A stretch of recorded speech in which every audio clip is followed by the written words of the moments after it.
미션 let's go 저 건물을 찾으러 Halo semuanya, jadi kami kelompok 7. Nah, kami diberi tugas oleh Bapak Guru kami yaitu Pak Agustinus Nenggolan. Nah, salah satu tugasnya yaitu kami disuruh membuat video singkat yang menceritakan mengenai Perang Banjar.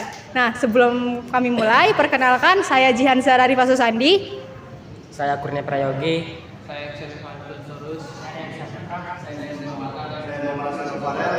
Mari kita mulai. Cekiro.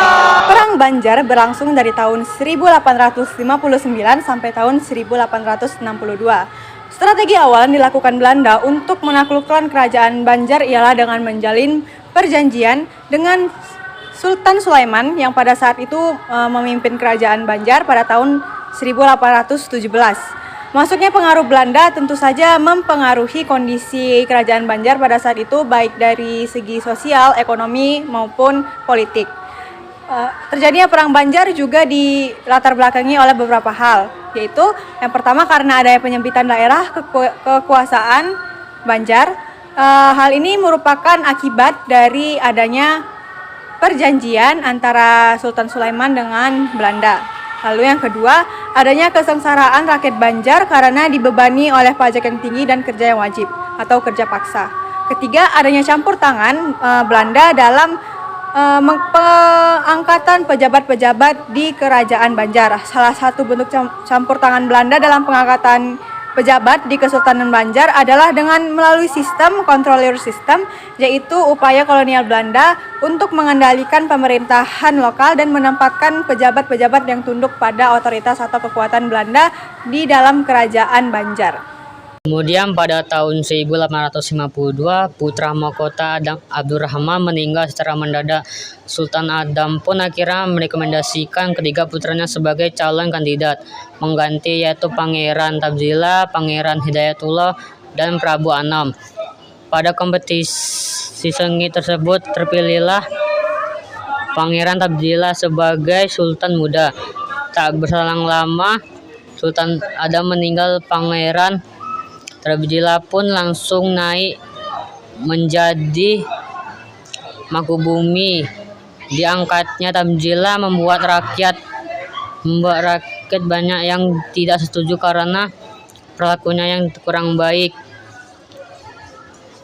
Pangeran Tabzillah diduga suka bermabuk-mabukan dan dinilai tidak akan bisa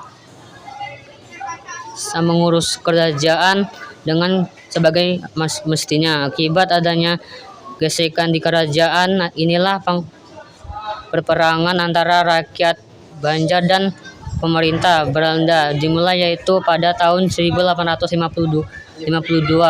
Dalam buku Islamisa dan Perkembangan Kerajaan Islam di Indonesia 2012, karya Daliman disebutkan bahwa pelabuhan-pelabuhan dagang Kesultanan Banjar pada abad 15 Masehi selalu ramai dengan kapal-kapal dagang internasional.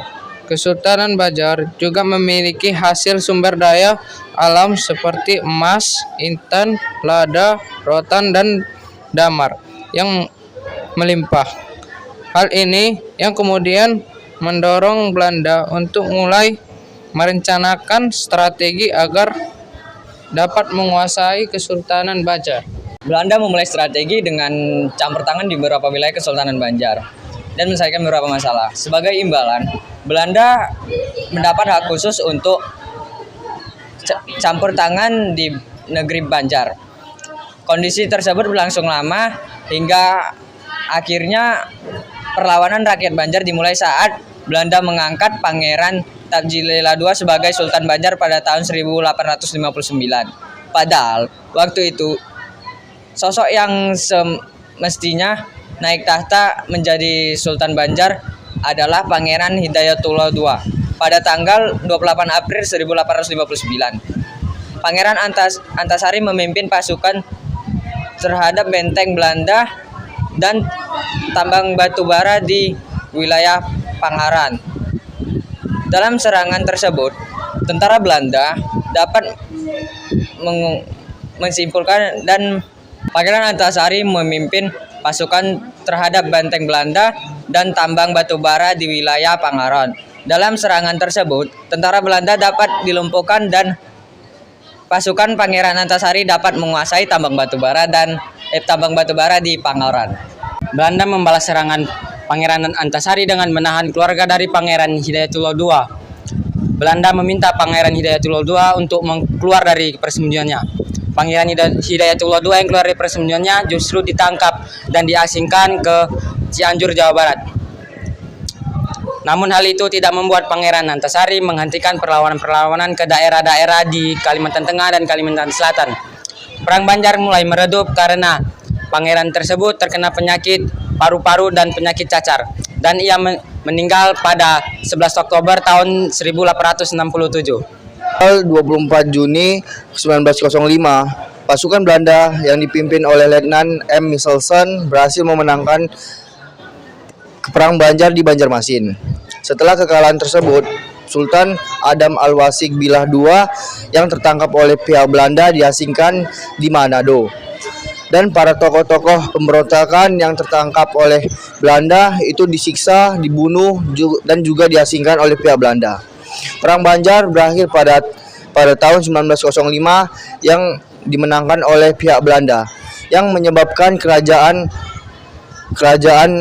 Banjar dihapuskan dan pemerintahan di bawah kerajaan Banjar dihapuskan karena agar tidak ada penerus kerajaan Banjar dan kerajaan Banjar tidak dapat diteruskan oleh siapa. Sekian dari kami, sampai jumpa lagi.